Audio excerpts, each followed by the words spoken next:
Hello students, welcome to the way of solution and TWS academy. আজকে আরেকটা important strategy video নিয়ে চলে এসেছি। যারা তোমরা railway aspirant 2026 group D form fill up করেছো এবং 2026 পরীক্ষাটা মানে 25 রিক্রুটমেন্ট তো 26 হচ্ছে, তো যারা 25 ফর্ম ফিল আপ করেছো বা আপকামিং যারা তোমরা 2026 যখন আরেকটি নতুন নোটিফিকেশন বেরোবে তারও যারা ফর্ম ফিল আপ করবে তাদের জন্য কিন্তু এই ভিডিওটি আমার অত্যন্ত গুরুত্বপূর্ণ হতে চলেছে। তাই তোমরা কেউ কিন্তু একদম শেষ পর্যন্ত ভিডিওটিকে দেখতে ভুলবে না। তো আজকে আমরা আমাদের এই সেশনে আলোচনা করতে চলেছি রেলওয়ে গ্রুপ ডি 2025 বা গ্রুপ ডির ক্ষেত্রে সায়েন্স কি করে ভালো করে রেডি করা যায়। স্যার, আমরা যারা আর্টস ব্যাকগ্রাউন্ডের স্টুডেন্ট, কমার্সের ব্যাকগ্রাউন্ডের স্টুডেন্ট, অঙ্ক রিজনিং করতে করতেই হাঁপিয়ে যাচ্ছি, গ্রুপ ডি আবার একটু বেশি পাকা, সেখানে আবার সায়েন্সের ওয়েটেজটা এত বেশি করবো কি করে স্যার, তাই না? তো বেসিক্যালি যদি আমি বলি তোমাদের এখানে যে জেনারেল সায়েন্সের ক্ষেত্রে টোটাল কতগুলো নাম্বার আমার এখানে রয়েছে, টোটাল রয়েছে হলো কি কিন্তু আমার এখানে 25টা নাম্বার। এবারে এই 25 নাম্বারের মধ্যে আমার ফিজিক্স আছে, স্যার আমার কেমিস্ট্রি আছে, স্যার আমার বায়োলজি আছে, এবং তার সাথে সাথে রয়েছে হলো গিয়ে কি, তার সাথে সাথে রয়েছে হলো গিয়ে আমাদের কম্পিউটার, এবং কম্পিউটারের সাথে ইভিএস এর কিছু জায়গা বা পরিবেশের কিছু জায়গা, তাই না?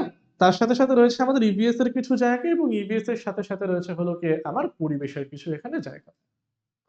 এবারে দুটো পয়েন্ট খেয়াল করে এখানে তোমরা সকলে একটু দুটো পয়েন্টকে খেয়াল করবে একটু। Point to be noted everyone, যে আম, যে ফিজিক্সের যেরকম অঙ্ক দেয় আমাদের গ্রুপ ডিতে, একদম ডেপথে গিয়ে কোশ্চেন করে, ডেপথে গিয়ে আমাদের অঙ্ক দেয়, তার অঙ্ক তো আমি এমনিতেই পারি না, ফিজিক্সের অঙ্ক আবার কেমিস্ট্রিতেও আবার অঙ্ক দেয়। অনেক সময় আবার যেরকম কম্পিউটারেও দু তিনটে ডিজিট ট্রান্সফার দিয়ে দেয়, তো প্রত্যেকটাকে নিয়ে আলোচনা করবো এই সেশনটা। তো দেখো, ফার্স্ট আমরা দেখেছি পদার্থবিজ্ঞান বা ফিজিক্স, ফিজিক্সের ঠিক কোন কোন চ্যাপ্টার ভালো করে পড়তে হবে, কোন কোন জায়গাগুলো আমাদের পড়তে হবে, আর কোন কোন নিউমেরিক্যাল গুলো ভালো করে প্র্যাকটিস করতে হবে, সবই আমাদের একটু দেখতে হবে। ফার্স্ট এখানে বলা হচ্ছে এখানে কি, ইউনিট অর্থাৎ রাশি, একক এবং পরিমাপ পদ্ধতি। অর্থাৎ তোমরা ছোটবেলায় তোমরা প্রত্যেকেই পড়েছো যে স্কেলার রাশি কাকে বলে, ভেক্টর রাশি কাকে বলে। স্কেলার রাশি, ভেক্টর রাশি যারা মৌলিক রাশি, লব্ধ রাশি, প্রত্যেকটা লব্ধ রাশির এককের নামগুলো কি, মাত্রাবিহীন রাশি, তো এগুলো সকলে আমরা পড়ি। তো রাশি এবং তার পরিমাপ পদ্ধতি, এবং তার সাথে হচ্ছে কি ভিন্ন ভিন্ন পরিমাপক যন্ত্র, কোনটা কি মাপার জন্য ব্যবহার করা হয়, রেইন গজ, অল্টিমিটার, আমাদের ফ্যাদোমিটার, স্পিডোমিটার কোন কোন কাজে ব্যবহার করা হয়, এগুলোর ওয়ান লাইনার আমাদের এক্সামের জন্য কিন্তু বারংবার ইম্পর্টেন্ট। নেক্সট আমরা আসছি হলো গিয়ে যে চ্যাপ্টারটা, সেটা হচ্ছে কি বলবিদ্যা। বলবিদ্যা মানে হচ্ছে গিয়ে স্যার মেকানিক্স, খুব ইম্পর্টেন্ট একটা জায়গা। শুধুমাত্র প্রিভিয়াস ইয়ার কোশ্চেনই নয় স্যার, তার সাথে সাথে হচ্ছে গিয়ে এখান থেকে একদম অঙ্ক আমার কিন্তু রেলওয়ের এক্সামে পুরো ভরে ভরে দিয়ে রেখে দেবে। কি রকম স্যার, একটু বোঝান তো আমাদেরকে। ধরো আমি তোমাদেরকে এখানে বলছি যে স্যার রয়েছে কি, ধরো রয়েছে হলো কি আমাদের মেকানিক্স এর মধ্যে যে জায়গাটা রয়েছে হলো গিয়ে, ধরো বললাম গতি কাকে বলে, গতি, ত্বরণ, আমাদের তার সাথে হচ্ছে ভেলোসিটি মানে দ্রুতি, গতি, ত্বরণ, equation of motion, projectile motion, three dimensional motion, এই প্রত্যেকটা মোশন থেকে ঠিক কোন কোন থিওরি গুলো আমার করতে হবে, যে থিওরি থেকে গত বছরগুলোতে প্রশ্ন আসছে, ভবিষ্যতেও প্রশ্ন আসতে পারে, মোস্ট ইম্পর্টেন্ট জায়গা কোনটা, প্রত্যেকটা থিওরি রিলেটেড যে সূত্রগুলো তৈরি হয়, যে যে সূত্র থেকে আমরা বিগত বছরে নিউমেরিক্যাল আসতে দেখেছি, সবগুলোকে কিন্তু একদম ভালো করে আমাদের করতে হবে। কারণ ফার্স্টেই বললাম রেলওয়ে গ্রুপ ডি কিন্তু সায়েন্স ডিপেন্ডেন্ট। ওকে, থিওরি যদি ভালো করে না পড়ো, প্রিভিয়াস ইয়ার কোশ্চেন যদি ভালো করে সলভ না করো, থিওরি থেকে কি করে আমার সূত্র তৈরি হচ্ছে না জানো, ভাই একটু চাপের, চাপের কিছু নেই, সবই করা যাবে। তার জন্যই তো আমরা রয়েছি, তার জন্য তো টিডব্লিউএস রয়েছে, তার জন্য তো টিডব্লিউএস এতদিন সকলের ভরসা হয়ে রয়েছে, তাই না? তো তারপরে হচ্ছে আমাদের মহাকর্ষ। মহাকর্ষ মানে হচ্ছে নিউটনের সূত্র, নিউটনের তিনটে গতি সূত্র, নিউটনের মহাকর্ষ সূত্র, কেপলারের সূত্র, সেই সূত্রগুলো থেকে আমাদের অঙ্ক, গড় মুক্তিবেগ, আমাদের তারপরে হচ্ছে গিয়ে স্যাটেলাইটের অংশটা, তার সাথে হচ্ছে গিয়ে উপরে উঠলে নিচে উঠলে গ্র্যাভিটির কি চেঞ্জ হতে পারে, সেই সকল অঙ্কগুলো কিন্তু আমাদের এই চ্যাপ্টার থেকে করতে হবে।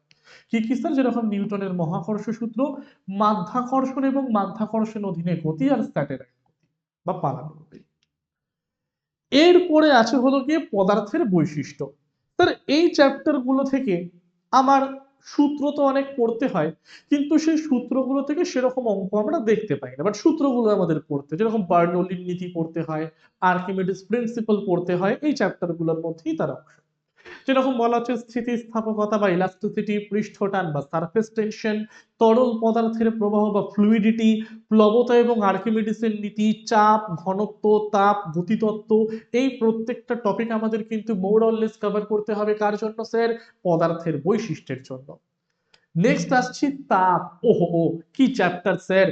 তাপ মানে হচ্ছে থার্মোডিনামিক্স। থার্মোডিনামিক্স এর তিনটে ল: জিরোথ ল, ফার্স্ট ল, সেকেন্ড ল, নিউটনের শীতলীকরণ সূত্র, স্টেফানের সূত্র, কারশফের সূত্র, ওকে, বা তাপমাত্রার বিভিন্ন স্কেল, তাপ এবং তাপমাত্রার সম্পর্ক, এখান থেকে নিউমেরিক্যাল, ওকে, এগুলো হচ্ছে কি মোস্ট ইম্পর্টেন্ট জায়গা তাপের থেকে আসার জন্য।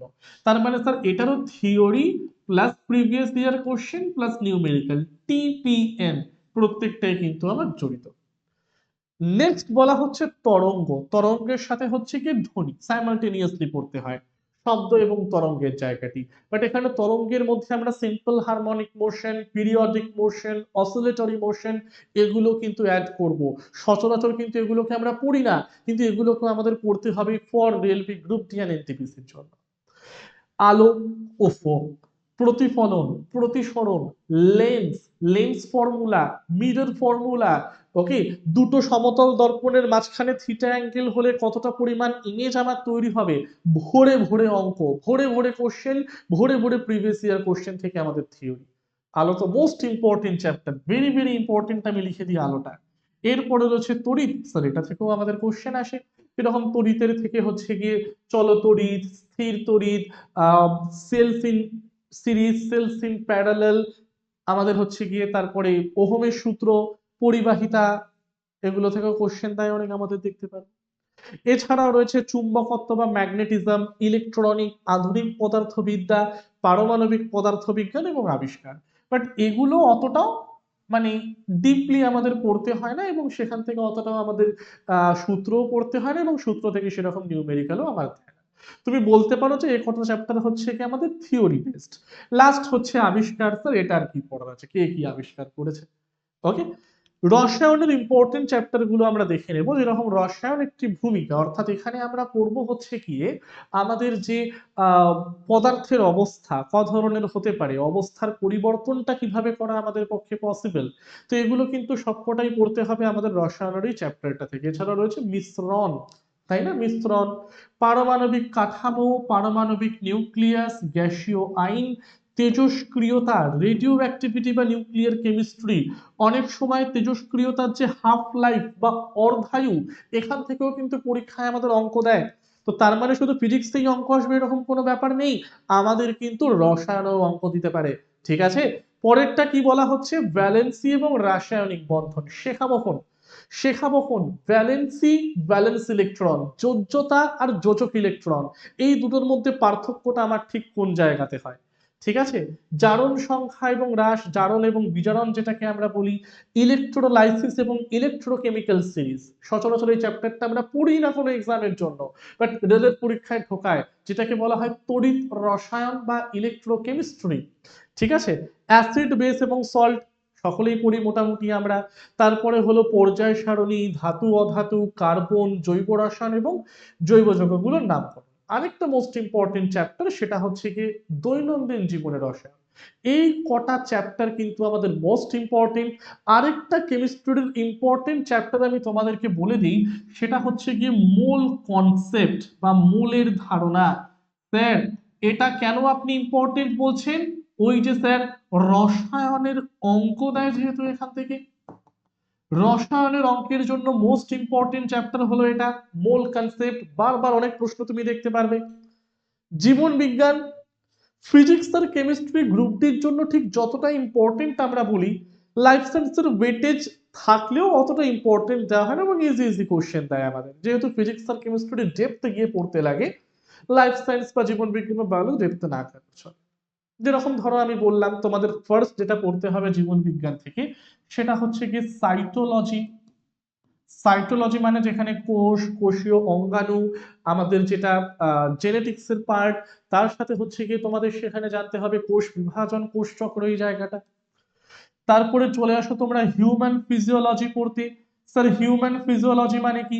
হিউম্যান ফিজিওলজি মানে মানব শারীরবিদ্যা, কঙ্কাল তন্ত্র, পেশি তন্ত্র, স্নায়ুতন্ত্র, রেচনতন্ত্র, জননতন্ত্র, শ্বসনতন্ত্র, পাচনতন্ত্র, সংবহন তন্ত্র, কত কি আছে স্যার।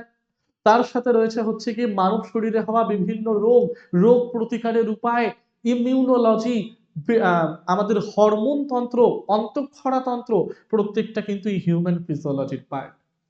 ফিজিওলজির সাথে আরেকটা ইম্পর্টেন্ট টপিক তোমরা নিয়ে নাও, সেটা হচ্ছে কি জুলজি। স্যার এখানে কি ধরনের কোশ্চেন আসে? প্রাণী জগৎ থেকে, প্রাণী জগতের মধ্যে কোন কোন পর্বে কোন কোন ক্লাসের প্রাণীরা থাকে সেগুলো থেকে কোশ্চেন দেয়, তাদের চলনাঙ্গ, গমনাঙ্গ, শ্বসনাঙ্গ, রেচনাঙ্গের নাম কি সেগুলো থেকে কোশ্চেন দেয়। জুলজির পরে হচ্ছে বটনি, বটনি থেকে আমরা পড়বো হচ্ছে গিয়ে প্ল্যান্ট ফিজিওলজি বা উদ্ভিদ অঙ্গ সংস্থান বিদ্যা, প্ল্যান্ট কিংডম বা উদ্ভিদ রাজ্য, প্ল্যান্ট ফিজিওলজি যেখানে আমরা উদ্ভিদের ইমবাইবেশন, আমরা উদ্ভিদের ফিজিওলজি, আমরা উদ্ভিদের শ্বসন, সালোক সংশ্লেষ সেগুলো নিয়ে আলোচনা করব। And last but not the least হচ্ছে গিয়ে স্যার বায়োকেমিস্ট্রি। বায়োকেমিস্ট্রি মানে carbohydrate, protein, fat, vitamin, mineral, water, তার সাথে হচ্ছে সুষম খাদ্য বা ব্যালেন্স ডায়েট, পড়লেই কিন্তু এটা more than enough for our exam. লাস্টে হচ্ছে গিয়ে কম্পিউটারে কি কি পড়বো স্যার? এখানে কম্পিউটারের ভূমিকা, অর্থাৎ the introduction of the computer, input output device, computer memory, কম্পিউটারের প্রোগ্রামিং ভাষা, machine language, assembly language, high level language, এগুলো প্রত্যেকটা আমাদের জানতে হবে। ডেটা উপস্থাপনা এবং সংখ্যা সূচক সিস্টেম, অর্থাৎ স্যার যেটাকে আমরা বলি কি, যেটাকে আমরা বলি হচ্ছে কি ডেটা রিপ্রেজেন্টেশন, কম্পিউটারের অঙ্ক হলো কি 5 নম্বরে থাকা চ্যাপ্টারটা, ঠিক আছে। বুলিয়ান বীজগণিত, logical gate, software, data transmission, internet, MS Office এবং সংক্ষিপ্ত রূপ, আর তার সাথে হচ্ছে গিয়ে শর্টকাট কি। এগুলোকে স্যার যদি আমরা একটু ভালো মতন জেনে নিই তাহলে যে কোনো এক্সাম রেলের আমার ক্লিয়ার করা কোনো ব্যাপারই নয়, তাই না? আচ্ছা, চলো লাস্ট হচ্ছে কি পরিবেশ এবং বাস্তু সংস্থান, যেখানে এনভায়রনমেন্ট নিয়ে আমরা পড়বো, খাদ্য শৃঙ্খল, হ্যানা তেনা যেগুলো পড়ে থাকে সেটা, তো এটা পড়লেই আমাদের মোর দ্যান। তো আমি কিন্তু তোমাদের এখানে দেখালাম যে আরআরবি গ্রুপ ডির জন্য সায়েন্সের কি কি ইম্পর্টেন্ট টপিক রয়েছে। তো স্যার রয়েছে বললেই তো হবে না, এবারে প্রিপারেশন করানোর কথা আসছে। তো তোমরা যারা যারা আমাদের টিডব্লিউএস থেকে প্রিপারেশন নাও এবং যারা যারা 2026-এ আবার নতুন করে ফর্ম ফিল আপ করেছো এবং মনে হচ্ছে যে না স্যার আরেকটা কারেন্ট ব্যাচ নিয়ে আসলে খুব ভালো হয় আমাদের জন্য, তাদের জন্য কিন্তু আমরা টিডব্লিউএস এর তরফ থেকে নিয়ে এসেছি রেলওয়ে ফাউন্ডেশন ব্যাচ নাম্বার 2। অর্থাৎ এই ব্যাচটা তোমরা কারা কারা নিতে পারবে? যারা যারা তোমরা 2026-এ রেলের group D, NTPC, RPF, SI এবং কনস্টেবল পরীক্ষাটা দিতে চাইছো এবং আবার প্রথম থেকে সম্পূর্ণ নতুন ভাবে এরকম ধরে ধরে science, GK, GS, math, reasoning করে চাকরিটাকে পেতে চাইছো, তাদের জন্যই কিন্তু এই রেলওয়ে ফাউন্ডেশন ব্যাচটা অলরেডি আমাদের অ্যাপে চলে এসেছে, তোমরা দেখে নিতে পারো। কি কি পাচ্ছ এই ব্যাচের মধ্যে? সমস্ত বিষয়ের সিলেবাস ভিত্তিক ক্লাস, একদম বেসিক থেকে, সায়েন্স হোক, আর্টস এর পার্টটা হোক, আমাদের ম্যাথ হোক, রিজনিং হোক, প্রত্যেকটা একদম সিলেবাস ভিত্তিক ক্লাস, টপিক ভিত্তিক ক্লাস। সোম থেকে শনি রোজ ক্লাস হবে, প্রত্যেকটা ক্লাসের পিডিএফ পাবে আফটার ক্লাস, এবং লাইভ ক্লাসের রেকর্ডেড ভার্সনটিও কিন্তু অনেকবার তুমি দেখতে পারবে। ভ্যালিডিটি হচ্ছে কি 12 মাসের জন্য এবং ডিউরেশন হচ্ছে কি 4 মাসের মধ্যে ব্যাচটাকে কিন্তু কমপ্লিট করানো হবে, ঠিক আছে। তো এই ব্যাচের ডিটেলস আরো জানতে তোমরা আমাদের অফিসিয়াল নাম্বারে কল করে নিতে পারো বা জেনে নিতে পারো। ব্যাচটা কিন্তু অলরেডি স্টার্ট হয়ে গিয়েছে, তো দেরি না করে যারা যারা তোমরা গ্রুপ ডিতে ফর্ম ফিল আপ করেছো তারা কিন্তু চট জলদি এই ব্যাচটা এনরোল হয়ে যাও। আমরা কিন্তু একসাথে জিএস দিয়েই শুধুমাত্র জেনারেল সায়েন্স দিয়ে গ্রুপ ডিটাকে ক্লিয়ার করিয়ে দেবো, ঠিক আছে। চলো পরেরটায় যাওয়া যাক।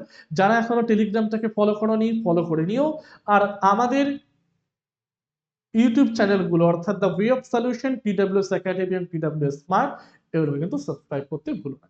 তো এরকম আরো ভিডিও পেতে জয়েন হয়ে থাকো টিডব্লিউএস এর সাথে। আর আজকে এই পর্যন্তই, টিল দেন সকলকে থ্যাংক ইউ এভরিওয়ান।